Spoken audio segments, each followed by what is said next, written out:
Nəticəni görəndə gözlərimə inanmadım.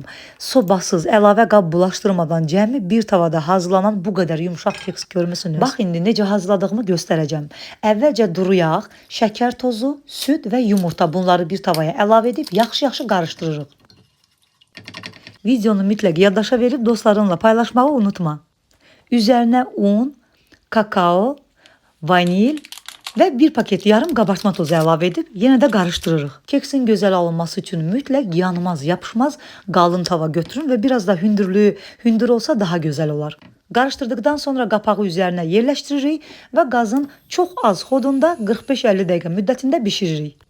Ara bir qapağın şüşəsi sulandıqda götürüb tərini silib yenidən üzərinə yerləşdiririk. Tavam çox hündür olmadığı üçün baxdım ki, keks də pişərkən qabardıqca qabarır. Ona görə üzərinə sonradan iri bir leğen yerləşdirdim. İçərisinin bişib-bişməməyini çöp vasitəsilə yoxladım. Bişdikdən sonra qazı söndürdüm və üzərinə bir neçə belə dəliklər açdım. 100 ml südə 1 yemək qaşığı qatlaşdırılmış süd əlavə edib qarışdırıb və keksin üzərinə əlavə etdim. Bu müddətdə də mütləq gözləmək lazımdır ki, keks südü tamamilə öz canına çəksin və ilıq hala gəlsin. İlıq hala gəldikdən sonra isə istənilən 80 qram şokolada 2 xörək qaşığı süd əlavə edib, əridib üzərinə əlavə edirik. Kənar hissələrini də qoz ləpəsi ilə bəzədim. Siz də istədiyiniz kimi bəzəyə bilərsiniz. Keks həm tez hazır olur, həm də ki inanılmaz yumuşaqdır. Onu deyə bilərəm ki, sobada hazırlanan kekslərdən qətiyyən geri qalmır.